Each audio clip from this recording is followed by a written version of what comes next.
Good evening, wherever you are.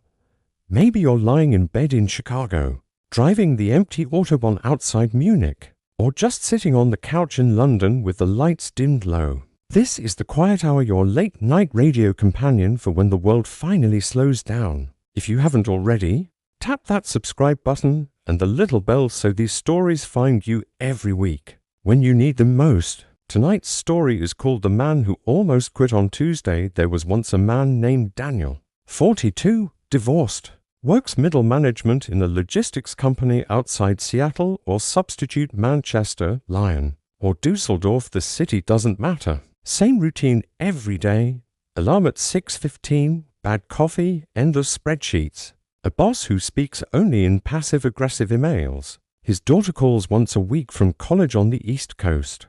But the conversations feel shorter every time. Bills stack up, the house is quiet in all the wrong ways. One rainy Tuesday in November, everything finally broke. A project he had poured months into was killed without warning. His car wouldn't start in the parking lot. When he got home, there was a letter from the bank, another warning. He sat on the kitchen floor with a half-empty bottle of red wine and thought, very calmly, I can't do this anymore. Not dramatic, not cinematic, just tired. Bone tired. He opened his phone, typed a goodbye text to his sister, then deleted it. Instead, he walked out into the cold night, hands in his pockets. No destination. He ended up by the little lake near his neighborhood, the one with the cracked wooden pier nobody uses after dark. He stood there staring at the black water, thinking how easy it would be to keep walking, just disappear. That's when he heard the splashing. A family of ducks, late-season stragglers, was panicking on the far bank. Something had spooked them. Daniel watched as the mother duck frantically herded her 5 tiny ducklings toward the water. One of the babies was slower than the rest, half the size, struggling to keep up. Every time it fell behind, the mother circled back, quacking softly, nudging it forward. They looked ridiculous. Exhausted, completely outmatched by the wind and the dark and the cold. And yet they kept going. The little one waddled, tumbled, got up again. The mother never left it.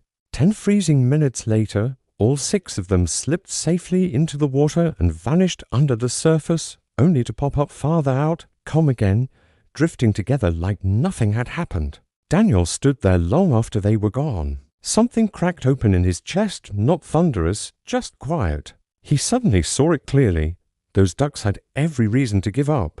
The night was cruel, the water was freezing, the smallest one barely had a chance. But the mother never once thought, this is unfair.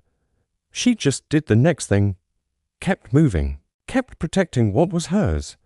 He laughed out loud, a short, wet sound no one heard but the trees. If a half-grown duckling with a limp can fight that hard to stay alive on a November night, what the hell was he doing standing here feeling sorry for himself? He walked home slower than he had walked out.